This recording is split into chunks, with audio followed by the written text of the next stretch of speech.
Captain Saurabh Kaliya, Kargil युद्ध के पहले शहीद, पहले हीरो, जिनके बलिदान से कारगिल युद्ध की शुरुआती इबारत लिखी गई। महज 22 साल की उम्र में 22 दिनों तक दुश्मन उन्हें बेहिसाब दर्द देता रहा।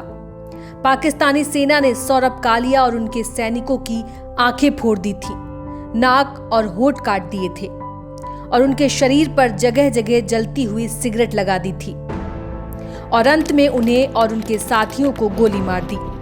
इनके शव को पहचानने के लिए इनके भाई गए थे और क्षत विक्षत शरीर था उनका, तो चेहरा भी बहुत बुरी कंडीशन में था।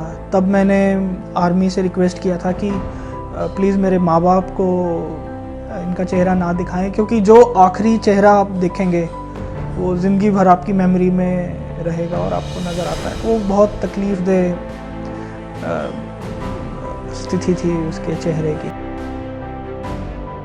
3 मई 1999 के दिन एक चरवाहे ने कारगिल की ऊंची चोटियों पर कुछ हथियारबंद पाकिस्तानियों को देखा और इसकी जानकारी इंडियन आर्मी को आकर दी थी। 14 मई को कैप्टन कालिया 5 जवानों के साथ पेट्रोलिंग पर निकल गए। जब वे बजरंग चोटी पर पहुंचे तो उन्होंने वहां हथियारों से लैस पाकिस्तानी सैनिकों को देखा।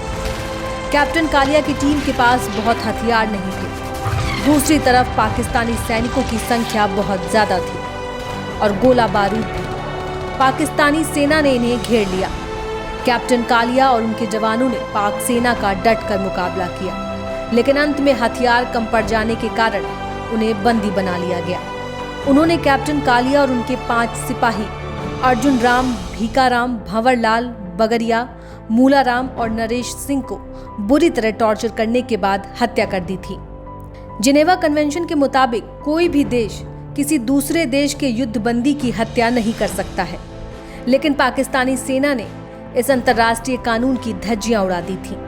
कैप्टन कालिया के परिवार को तो बहुत दिनों के बाद इस सब का पता चला कि उनके बेटे के साथ ऐसा भी कुछ हुआ है।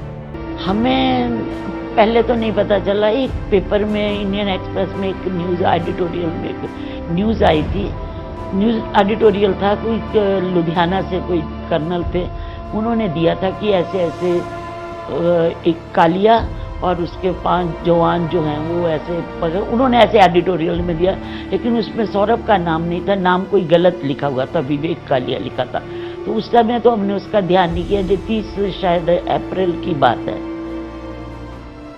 मई की बात है जी। तो उन्होंने उसमें लिखा था, उसमें उसको, लेकिन 6 जून को एक इंडियन एक्सप्रेस में छोटी सी फ्रंट पेज के ऊपर न्यूज़ आई थी कि captain Saurabh Kalia along with 5 soldiers, 4 Jat का officer captain Saurabh Kalia along with 4 soldier capture है पाकिस्तान में। और उसके साथ ही ये अमित भारद्वाज का भी लिखा हुआ था कि वो उसको ढूंढने के लिए गए। भारतीय जवानों को बुरी तरह टॉर्चर करने और जवानों की हत्या करने के बाद पाकिस्तान से शहीद कैप्टन सौरभ कालिया और उनके साथियों के शव भारत को लौटाए। इसके बाद भारतीय सेना के हर जवान के दिल में आग सी लग चुकी थी और फिर हर किसी ने पाकिस्तान की कारगिल की हर जगह, हर सेक्टर में ईंट से ईंट बजाई थी और जिसका अंत फिर पूरी दुनिया ने देखा था।